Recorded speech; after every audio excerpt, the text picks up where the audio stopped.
ఎత్తులకు పై ఎత్తులు, వ్యూహాలకు ప్రతి వ్యూహాలతో ఏపీ రాజకీయం రసవత్తరంగా మారుతోంది. ఎన్నికల నోటిఫికేషన్ రేపో మాపో విడుదల కానున్న నేపథ్యంలో పార్టీలన్నీ దూకుడు పెంచాయి. వచ్చే ఎన్నికల్లో విజయమే లక్ష్యంగా ముందుకెళ్తున్నారు జగన్. అందుకోసం అస్త్రాలన్నీ సిద్ధం చేస్తున్నారు.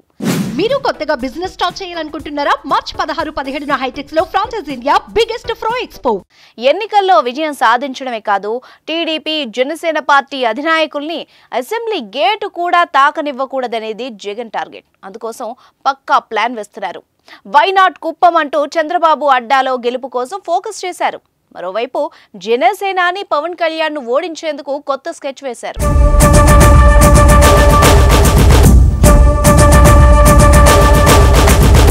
పవన్ ఎక్కడ నిల్చున్నా అతన్ని ఓడించాలని సీఎం జగన్ భావిస్తున్నారు. గత ఎన్నికల్లో 2 చోట్ల పవన్ కు చావు దెబ్బ కొట్టిన సీఎం ఈసారి కూడా జలగిచ్చేందుకు కసరత్తులు చేస్తున్నారు.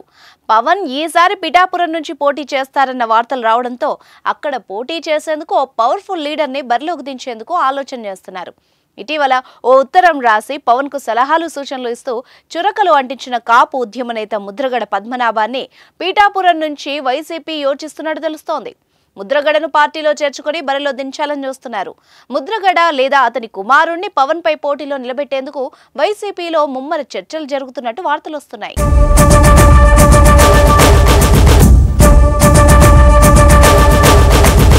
పిఠాపురంలో ప్రస్తుతం వైసీపీ ఎంపీ వంగ గీత పార్టీ సమన్వయకర్తగా ఉన్నారు. ఆమెనే ఎమ్మెల్యేగా పోటీలో ఉంటారని భావించారు. కానీ పవన్ రాకతో వైసీపీ రూట్ మార్చింది.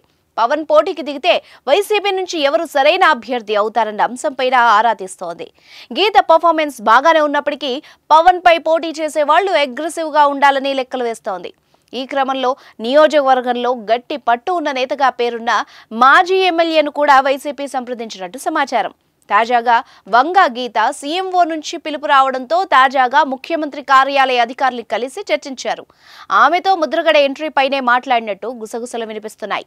నియోజకవర్గంలో కాపులు ఎక్కువగా ఉండడంతో ముద్రగడను పోటీలో నిలబెడితే లాభపడొచ్చని వైసీపీ భావిస్తోంది. మరోవైపు పిఠాపురంలో ఇప్పుడు స్థానికంగా పార్టీ నేతల నుంచి ఐపాక్ టీం అభిప్రాయ సేకరణ చేస్తోంది.